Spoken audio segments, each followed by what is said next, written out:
ಆತ್ಮೀಯ ವೀಕ್ಷಕರೇ, Royce and creations YouTube ಚಾನಲ್ಗೆ ನಿಮಗೆ ಸ್ವಾಗತ. ಇಂದಿನ ಈ ವಿಡಿಯೋದಲ್ಲಿ 9ನೇ ತರಗತಿಯ 2ನೇ ಸಂಕಲನಾತ್ಮಕ ಮೌಲ್ಯಮಾಪನ ಸಮಾಜ ವಿಜ್ಞಾನ ವಿಷಯದ ಮಾದರಿ ಪ್ರಶ್ನೆ ಪತ್ರಿಕೆಯನ್ನು ಅವುಗಳ ಸಂಪೂರ್ಣ ಉತ್ತರಗಳೊಂದಿಗೆ ವಿಶ್ಲೇಷಿಸೋಣ. ಯಾರೆಲ್ಲ ಮೊದಲ ಬಾರಿ ನಮ್ಮ ಚಾನಲ್ ನೋಡ್ತಾ ಇದ್ದೀರಾ, ಸಬ್ಸ್ಕ್ರೈಬ್ ಮಾಡಿ ಹಾಗೂ ನಿಮ್ಮ ಫ್ರೆಂಡ್ಸಿಗೆ ಶೇರ್ ಮಾಡಿ. ಸೊ ಈಗ ಆಲ್ರೆಡಿ ನಾವು ಎಲ್ಲ ವಿಷಯಗಳಿಗೆ ಸಂಬಂಧಿಸಿದಂತೆ ಹಲವಾರು ಮಾಡೆಲ್ ಕ್ವಶನ್ ಪೇಪರ್ಸನ್ನು ಅವುಗಳ ಉತ್ತರಗಳ ಜೊತೆ ನಾವು ನಿಮ್ಮ ಜೊತೆ ಡಿಸ್ಕಷನ್ ಮಾಡಿದ್ದೀವಿ ಮಕ್ಕಳ. ಸೊ ಈ ಒಂದು ವಿಡಿಯೋನು ಸಹ ನಿಮ್ಮ ಎಕ್ಸಾಮ್ಗೆ ಯೂಸ್ಫುಲ್ ಆಗುತ್ತೆ ಅಂತ ಹೇಳ್ತಾ ವಿಡಿಯೋನ ಸ್ಟಾರ್ಟ್ ಮಾಡ್ತಾ ಇದ್ದೀವಿ. 9ನೇ ತರಗತಿ ವಿಷಯ ಸಮಾಜ ವಿಜ್ಞಾನ. ಫಸ್ಟ್ ಮೇನ್, ಈ ಪ್ರತಿಯೊಂದು ಪ್ರಶ್ನೆ ಅಥವಾ ಅಪೂರ್ಣ ಹೇಳಿಕೆಗೆ 4 ಆಯ್ಕೆಗಳನ್ನು ನೀಡಲಾಗಿದೆ. ಸೂಕ್ತವಾದುದನ್ನು ಆರಿಸಿ ಕ್ರಮಾಕ್ಷರದೊಡನೆ ಬರೀಬೇಕು. ಫಸ್ಟ್ ಕ್ವಶನ್, ಲಂಗರ್ ಎಂಬ ಭೋಜನಾ ಶಾಲೆಯನ್ನು ಆರಂಭಿಸಿದವರು ಅಂತ ಹೇಳಿ ಕೇಳಿದ್ದಾರೆ. ಸೊ ಇಲ್ಲಿ ಸಂತ ಕಬೀರ್, ಮಹಾದವ ದೇವ್, ಗುರುನಾನಕ್, ರಮಾನಂದ ಅಂತ ಇದೆ. ಸೊ ಲಂಗರ್ ಎಂಬ ಭೋಜನಾ ಶಾಲೆಯನ್ನು ಆರಂಭಿಸಿದವರು Guru Nanak. Option C is the right answer. Second question, ಭಾರತದ ಸಂವಿಧಾನದ ಅಧಿಕೃತವಾಗಿ ಅಂಗೀಕರಿಸಿರುವ ಭಾಷೆಗಳ ಸಂಖ್ಯೆ ಕೇಳಿದ್ದಾರೆ. ಸೊ ಅಧಿಕೃತವಾಗಿ ಭಾರತ ಸಂವಿಧಾನ 22 ಭಾಷೆಗಳನ್ನು ಅಂಗೀಕರಿಸಿದೆ. Option E is the right answer. Next 3ನೇ ಪ್ರಶ್ನೆ, ನಗರ ಸಮುದಾಯದ ಲಕ್ಷಣ ಏನು ಅಂತ ಕೇಳಿದ್ದಾರೆ. ಸೊ ನಗರ ಸರಳತೆ, ನಿರಕ್ಷರತೆ, ಒಳಬಾಂಧವ್ಯ ಕ್ರಮ, ಅನಾಮಿಕತೆ. ಸೊ ನಗರ ಸಮುದಾಯದ ಲಕ್ಷಣ ಅನಾಮಿಕತೆ. ಸೊ ಯಾರು ನಮಗೆ ತಿಳಿದಿಲ್ಲ ಅನ್ನೋ ರೀತಿ ನಗರ ಸಮುದಾಯಗಳಲ್ಲಿ ಇರ್ತಾರೆ. ಹಾಗಾಗಿ option D is the right answer. Next question number 4, ಮಾನವ ಸ್ವತಂತ್ರವಾಗಿ ಜನಿಸಿದ ಆದರೆ ಎಲ್ಲೆಲ್ಲೋ ಸರಪಳಿಯಿಂದ ಬಂಧಿಸಲ್ಪಟ್ಟಿದ್ದಾನೆ ಎಂದು ಹೇಳಿದವರು ಯಾರು? ಸೊ ಈ 4 ಆಪ್ಷನಲ್ಲಿ Rousseau is the right answer. Next 5ನೇ ಪ್ರಶ್ನೆ, ತಂದೆಯೇ ಕುಟುಂಬದ ಒಡೆಯನಾದರೆ ಸೊ ಅದನ್ನ ಏನಂತ ಹೇಳಿ ಕರಿತೀವಿ? ಆಬ್ವಿಯಸ್ಲಿ ಪಿತೃಪ್ರಧಾನ ಕುಟುಂಬ. ಹಾಗಾಗಿ option D is the right answer. 6ನೇ ಪ್ರಶ್ನೆ, ದಕ್ಷಿಣದ ಗಂಗೆ ಎಂದು ಪ್ರಸಿದ್ಧವಾದ ನದಿ ಯಾವುದು ಕೇಳಿದ್ದಾರೆ. ಸೊ ಈ 4 ಆಪ್ಷನಲ್ಲಿ ಸೊ ದಕ್ಷಿಣದ ಗಂಗೆ ಅಂತ ಹೆಸರು ಗಂಗಾ ನದಿ ಉತ್ತರಕ್ಕೆ ಬರ್ತದೆ, ಕೃಷ್ಣನು ಬರೋದಿಲ್ಲ, ಗೋದಾವರಿ ಸೊ ಬರುವಂಥದ್ದು ಕಾವೇರಿ ನದಿ. ಹಾಗಾಗಿ ದಕ್ಷಿಣ ಗಂಗೆ ಕಾವೇರಿ ನದಿ ರೈಟ್ ಆನ್ಸರ್. ನೆಕ್ಸ್ಟ್ 7ನೇ ಪ್ರಶ್ನೆ, ಭಾರತ ಸರ್ಕಾರವು ರಾಷ್ಟ್ರೀಯ ಮಾಧ್ಯಮಿಕ ಶಿಕ್ಷಣ ಅಭಿಯಾನ ಕಾರ್ಯಕ್ರಮ ಜಾರಿಗೆ ತರಲು ಕಾರಣವೇನೆಂದರೆ ಅಂತ ಕೇಳಿದ್ದಾರೆ. ಸೊ ಯಾಕೆ ಮಾಧ್ಯಮಿಕ ಶಿಕ್ಷಣ ಅಭಿಯಾನವನ್ನು RMSನ ಜಾರಿಗೊಳಿಸಿದ್ರು ಅಂತ ಹೇಳಿದ್ರೆ ಮಾಧ್ಯಮಿಕ ಶಾಲಾ ಗುಣಮಟ್ಟವನ್ನು ಸುಧಾರಿಸಲು. ಹಾಗಾಗಿ ಆಪ್ಷನ್ ಎ ಸರಿಯಾದಂತಹ ಉತ್ತರ. ನೆಕ್ಸ್ಟ್ 8ನೇ ಪ್ರಶ್ನೆ, ಅಪೇಕ್ಷಿತ ಗುರಿ ಸಾಧನೆಗಾಗಿ ವಿವಿಧ ಇಲಾಖೆಗಳ ತಜ್ಞರ ಒಟ್ಟುಗೂಡಿಸುವಿಕೆಗೆ ಏನಂತಾರೆ? ಸಂಘಟನೆ, ಸಂಯೋಜನೆ, ನಿರ್ದೇಶನ, ನಿಯಂತ್ರಣ. ಸೊ ಆಪ್ಷನ್ ಬಿ ಸಂಯೋಜನ is the right answer. So ಇದಿಷ್ಟು ಮಲ್ಟಿಪಲ್ ಚಾಯ್ಸ್ ಕ್ವಶನ್ಸ್ ಮಕ್ಕಳ. ನೆಕ್ಸ್ಟ್ ಸೆಕೆಂಡ್ ಮೇನ್, ಕೆಳಗಿನ ಪ್ರಶ್ನೆಗಳಿಗೆ ಒಂದೊಂದು ವಾಕ್ಯದಲ್ಲಿ ಉತ್ತರಿಸಲಿಕ್ಕೆ ಇರ್ತದೆ. 8 ಪ್ರಶ್ನೆಗಳಿರ್ತದೆ. ಫಸ್ಟ್ ಕ್ವಶನ್ 9ನೇದು, ಕರ್ನಾಟಕದ ಕಾಶ್ಮೀರವೆಂದು ಯಾವ ಜಿಲ್ಲೆಯನ್ನು ಕರೆಯಲಾಗ್ತದೆ? ಸೊ ಅದು ಕೊಡಗು ಜಿಲ್ಲೆಯನ್ನ ಕರ್ನಾಟಕದ ಕಾಶ್ಮೀರ ಅಂತ ಹೇಳಿ ಕರೆಯಲಾಗ್ತದೆ. ಹಾಗಾಗಿ ಕೊಡಗು ಅಂತ ಹೇಳಿ ಬರೆದ್ರೆ ನಿಮಗೆ 1 ಅಂಕ ಸಿಗ್ತದೆ. 10ನೇ ಪ್ರಶ್ನೆ, ಆದಾಯದ ಮೂಲಗಳು ಯಾವ್ಯಾವು ಅಂತ ಹೇಳಿ ಕೇಳಿದ್ದಾರೆ. ಸೊ ಅದು ಗೃಹ ಘಟಕ ಮತ್ತೆ ಉದ್ಯಮ ಘಟಕ ಆದಾಯದ ಮೂಲಗಳಾಗಿರ್ತವೆ. ನೆಕ್ಸ್ಟ್ 11ನೇ ಪ್ರಶ್ನೆ, ಗುಂಪು ನಿರ್ಧಾರಗಳು ಎಂದರೇನು? ಗುಂಪು ನಿರ್ಧಾರ ಅಂದ್ರೆ ಒಂದು ತಂಡ ತೆಗೆದುಕೊಳ್ಳುವಂತಹ ನಿರ್ಧಾರವನ್ನ ಗುಂಪು ನಿರ್ಧಾರ ಅಂತ ಹೇಳಿ ಕರೆಯಲಾಗ್ತದೆ. ನೆಕ್ಸ್ಟ್ 12ನೇ ಪ್ರಶ್ನೆ, ಚೀಫ್ ಆಫ್ ಡಿಫೆನ್ಸ್ ಸಾಫ್ಟ್ ಹುದ್ದೆಗಳನ್ನ ಏಕೆ ಸೃಷ್ಟಿಸಲಾಯಿತು ಅಂತ ಹೇಳಿ ಕೇಳಿದ್ದಾರೆ. ಸೊ ಯಾಕೆಂತ ಹೇಳಿದ್ರೆ ಮಿಲಿಟರಿ ಸಂಬಂಧಿತ ವಿಷಯಗಳಲ್ಲಿ ಉತ್ತಮ ಗುಣಮಟ್ಟದ ಸಲಹೆಯನ್ನ ನೀಡಲು ಅದನ್ನು ಸ್ಥಾಪಿಸಲಾಗಿದೆ ಹುದ್ದೆಯನ್ನ. 13ನೇದು, ಕುಟುಂಬ ಪರಿಸರದಲ್ಲಿ ಮಗು ಕಲಿಯುವ ಮೌಲ್ಯಗಳನ್ನ ಹೆಸರಿಸಿ ಅಂತ ಹೇಳಿ ಕೇಳಿದ್ದಾರೆ. ಪ್ರೀತಿ, ವಾತ್ಸಲ್ಯ, ವಿಶ್ವಾಸ, ಸಹನೆ, ಸಹೃದಯತೆ, ಸಹಕಾರ. ಇದಿಷ್ಟು ಕುಟುಂಬದ ಪರಿಸರದಲ್ಲಿ ಕಲಿಯುವಂತ ಮೌಲ್ಯಗಳು. 14ನೇ ಪ್ರಶ್ನೆ, ಕರ್ನಾಟಕ ಪ್ರವಾಸೋದ್ಯಮ ಇಲಾಖೆಯ ಧ್ಯೇಯ ವಾಕ್ಯವನ್ನ ತಿಳಿಸಿ ಅಂತ ಹೇಳಿ ಕೇಳಿದ್ದಾರೆ. ಒಂದು ರಾಜ್ಯ ಹಲವು ಜಗತ್ತುಗಳು ಧ್ಯೇಯ ವಾಕ್ಯವಾಗಿರ್ತದೆ. 15ನೇ ಪ್ರಶ್ನೆ, ಮೊಹಮ್ಮದ್ ಬಿನ್ ತುಘಲಕ್ ರಾಜಧಾನಿಯನ್ನ ದೆಹಲಿಯಿಂದ ದೇವಗರಿಗೆ ವರ್ಗಾಯಿಸಲು ಕಾರಣವೇನು ಅಂತ ಕೇಳಿದ್ದಾರೆ.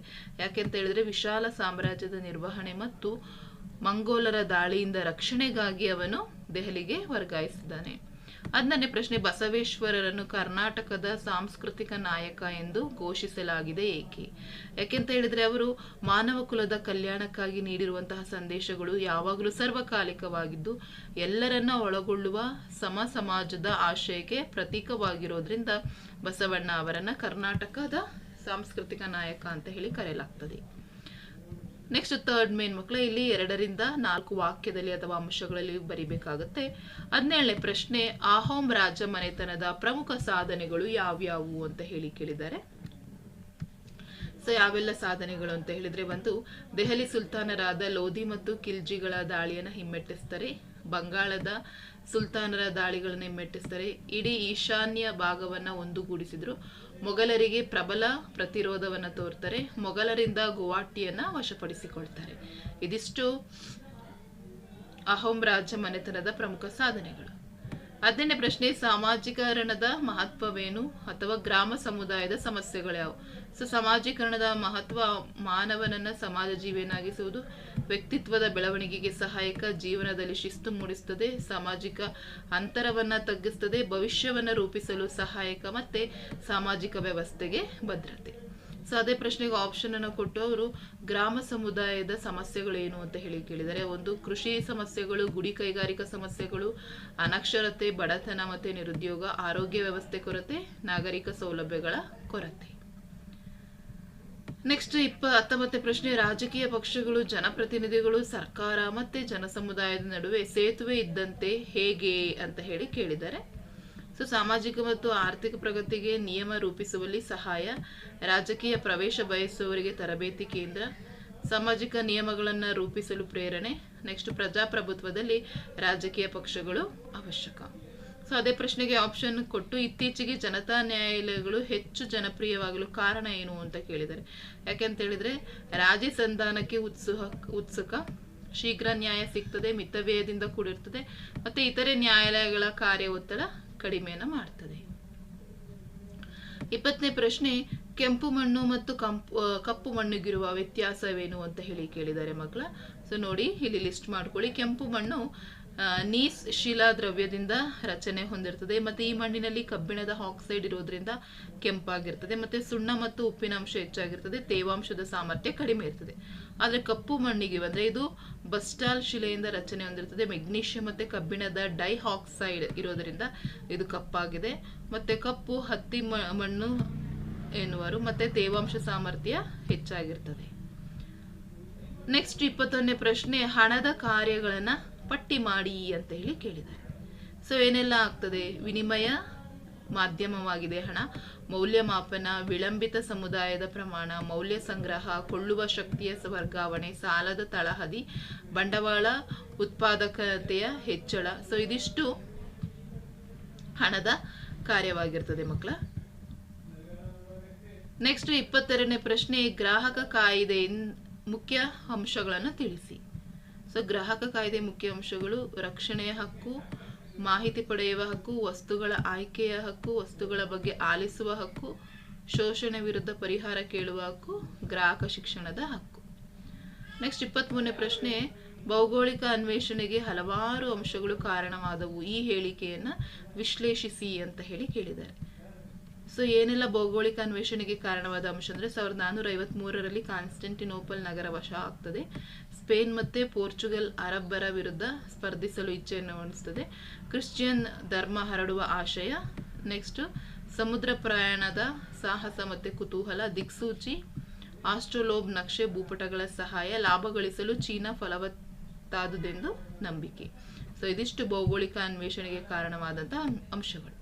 24ನೇ ಪ್ರಶ್ನೆ, ಕಾಗದ ಕೈಗಾರಿಕೆಗೆ ಬೇಕಾದ ಕಚ್ಚಾ ಸಂಪನ್ಮೂಲಗಳನ್ನ ತಿಳಿಸಿ. ಏನೆಲ್ಲ ಸಂಪನ್ಮೂಲಗಳು ಬೇಕು ಕಾಗದ ತಯಾರಿಕೆಗೆ ಅಂತ ಹೇಳಿದ್ರೆ, ಬಿದಿರು, ಮರದ ತಿರುಳು, ಹುಲ್ಲು, ಚಿಂದಿ ಬಟ್ಟೆ, ಕಬ್ಬಿನ ಸಿಪ್ಪೆ.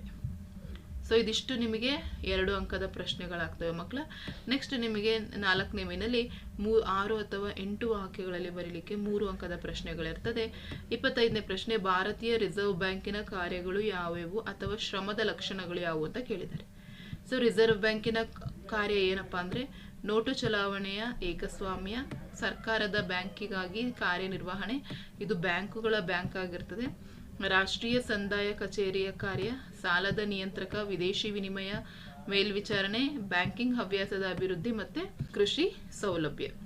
ಸೊ ಅದೇ ಪ್ರಶ್ನೆಗೆ ಆಪ್ಷನ್ ಕೊಟ್ಟು ಶ್ರಮದ ಲಕ್ಷಣಗಳು ಯಾವ್ಯಾವ ಅಂತ ಕೇಳಿದ್ದಾರೆ ಮಕ್ಕಳ. ಒಂದು, ಶ್ರಮವನ್ನ ಪ್ರತ್ಯೇಕಿಸಲು ಸಾಧ್ಯವಿಲ್ಲ, ಶ್ರಮವನ್ನ ಸಂಗ್ರಹಿಸಲಾಗದು, ಪೂರೈಕೆಯು ಕಾಲಕ್ಕೆ ತಕ್ಕಂತೆ ಬದಲಾವಣೆ, ಶ್ರಮದ ಸಾಮರ್ಥ್ಯದಲ್ಲಿ ಭಿನ್ನತೆ, ಶ್ರಮ ಒಂದು ಚಟುವಟಿಕೆಯಾಗಿದೆ, ಶ್ರಮ ಕಡಿಮೆ ಚಲನಾತ್ಮಕವಾಗಿದೆ. ನೆಕ್ಸ್ಟ್, ಪಾರ್ಸಿ ಧರ್ಮವು ವೈದಿಕಾಚರಣೆಗೆ ಹತ್ತಿರವಾಗಿದೆ ಏಕೆ? ಸೊ ಯಾಕೆ ಅಂತ ಹೇಳಿದ್ರೆ ಇದು ಒಳಿತು ಕೆಳುಕುಗಳ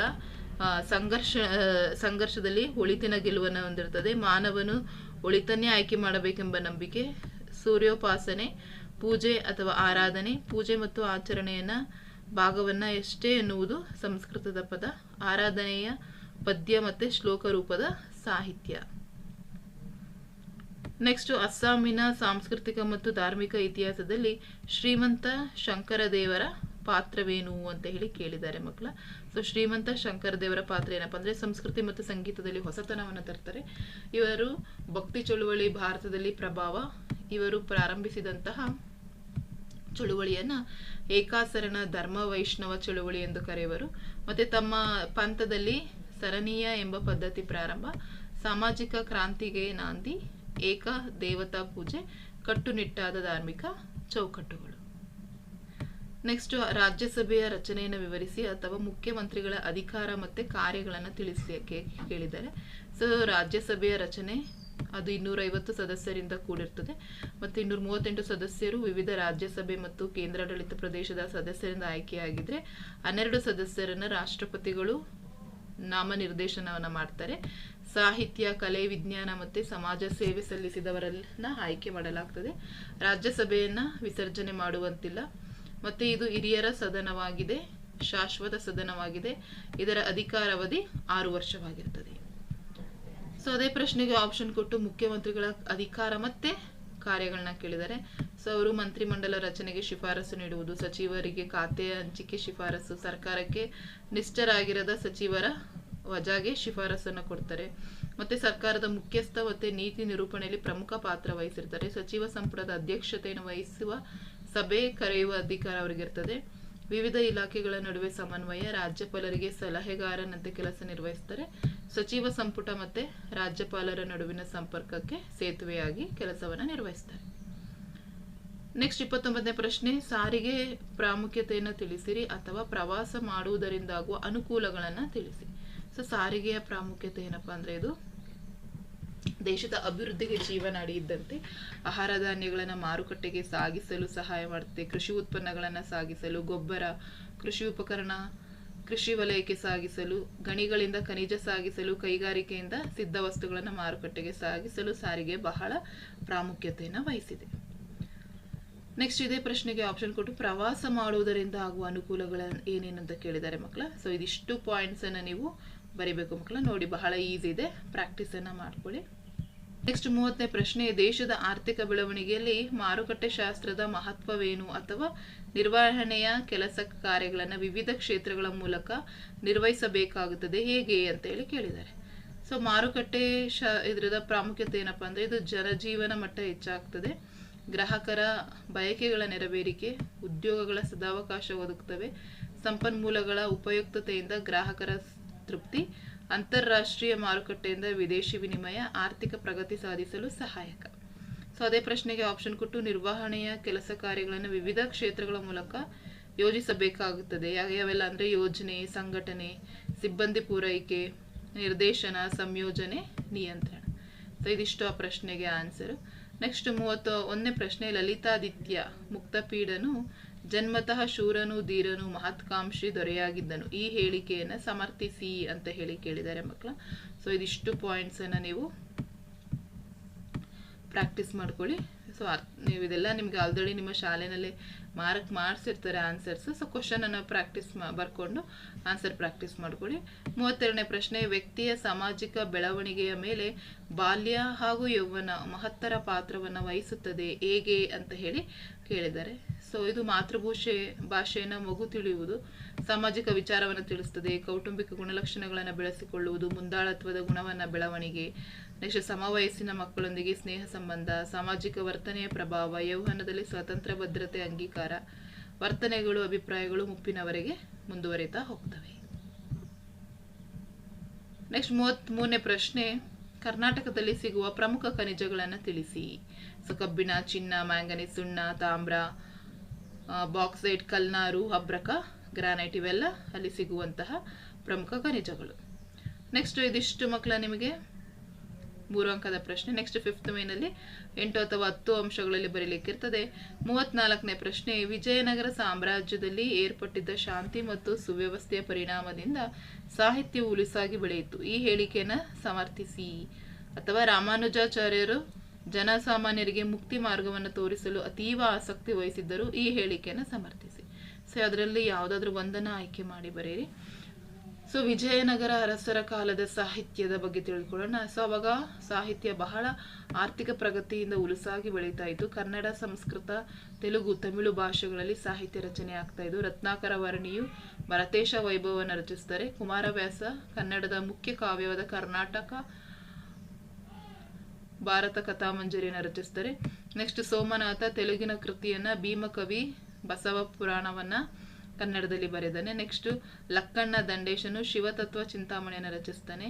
ಮಾನವ ವೈದ್ಯಶಾಸ್ತ್ರ, ಪಶು ವೈದ್ಯಶಾಸ್ತ್ರ, ಕಾವ್ಯಶಾಸ್ತ್ರಗಳು ರಚನೆ ಆಗ್ತವೆ. ಕನಕದಾಸ, ಪುರಂದರದಾಸ ದಾಸ ಸಾಹಿತ್ಯವನ್ನು ಶ್ರೀಮಂತಗೊಳಿಸ್ತಾರೆ. ಕಂಪಣ್ಣನ ದಂಡಯಾತ್ರೆಯ ಬಗ್ಗೆ ಮಧುರ ವಿಜಯಂ ಕೃತಿ ರಚನೆ. ತಮಿಳು ಕವಿಗಳಾದ ವೀರರಾಘವರ್, ಮಂಡಲ ಪುರುಷ, ಜ್ಞಾನ ಪ್ರಕಾಶ್ ಪರಂಜ್ಯೋತಿ ಇವರು ಕೃಷ್ಣದೇವರಾಯನ ಆಸ್ಥಾನದಲ್ಲಿ ಇರ್ತಾರೆ. ಹಾಗಾಗಿ ಇವೆಲ್ಲವನ್ನ ನೋಡೋದ್ರಿಂದ ವಿಜಯನಗರ ಸಾಮ್ರಾಜ್ಯದಲ್ಲಿ ಸಾಹಿತ್ಯ ಬಹಳ ಉಲುಸಾಗಿ ಬೆಳೆಯಿತು ಅಂತ ಹೇಳಿ ನಾವು ತಿಳ್ಕೊಬಹುದು. ನೆಕ್ಸ್ಟ್ ರಾಮಾನುಜಾಚಾರ್ಯರ ಬಗ್ಗೆ ಅವರು ಕೇಳಿದ್ದಾರೆ. ಸೊ ಅದಕ್ಕೆ ಇದಿಷ್ಟು ಪಾಯಿಂಟ್ಸ್ ಅನ್ನ ನೀವು ಬರೆದು ಪ್ರಾಕ್ಟೀಸ್ ಅನ್ನ ಮಾಡ್ಕೊಳ್ಳಿ. ಇದಿಷ್ಟು ಪಾಯಿಂಟ್ಸ್ ಅನ್ನ ನೀವು ಬರಿಬೇಕಾಗುತ್ತೆ. ಅವರ ಪಾತ್ರವೇನು ಅಂತ ಹೇಳಿ ಕೇಳಿದ್ದಾರೆ. ಸೊ ಇದಿಷ್ಟನ್ನು ಬರಿಬೇಕು. ನೆಕ್ಸ್ಟ್ ವ್ಯವಸಾಯವು ಕರ್ನಾಟಕದ ಆರ್ಥಿಕತೆ ಬೆನ್ನೆಲುಬಾಗಿದೆ. ಈ ಹೇಳಿಕೆಯನ್ನು ವಿಶ್ಲೇಷಿಸಿ ಅಂತ ಹೇಳಿ ಕೇಳಿದ್ದಾರೆ. ಹೌದು, ಯಾಕೆಂದ್ರೆ ಕರ್ನಾಟಕದಲ್ಲಿ ಪುರಾತನ ವೃತ್ತಿಯಾಗಿ ವ್ಯವಸಾಯ ಇದೆ.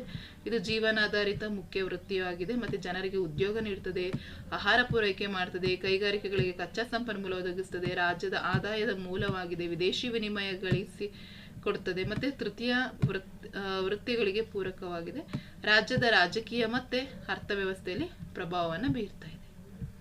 ನೆಕ್ಸ್ಟ್ 36ನೇ ಪ್ರಶ್ನೆ, ಫ್ರಾನ್ಸ್ ಕ್ರಾಂತಿಗೆ ಆರ್ಥಿಕ ಮತ್ತೆ ರಾಜಕೀಯ ಅಂಶಗಳು ಹೇಗೆ ಕಾರಣವಾಗ್ತವೆ ಕೇಳಿದ್ದಾರೆ. ಸೊ ಫಸ್ಟ್ ಆರ್ಥಿಕ ಅಂಶಗಳನ್ನ ಬರೀರಿ.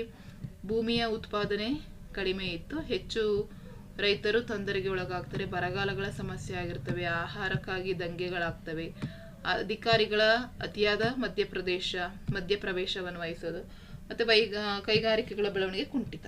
ಸೊ ರಾಜಕೀಯ ಅಂಶಗಳಿಗೆ ಬಂದರೆ ರಾಜರ ದುಂದುಗಾರಿಕೆಯ ಜೀವನ, ಸರ್ಕಾರಿ ಕೆಲಸಗಳಲ್ಲಿ ಅಸಡ್ಡೆ, ರಾಣಿಯು ವಿದೇಶಿ ಎಂಬ ಕಾರಣ ರಾಜನು ರಾಣಿಯನ್ನ ನಿಯಂತ್ರಿಸಲಿಲ್ಲ.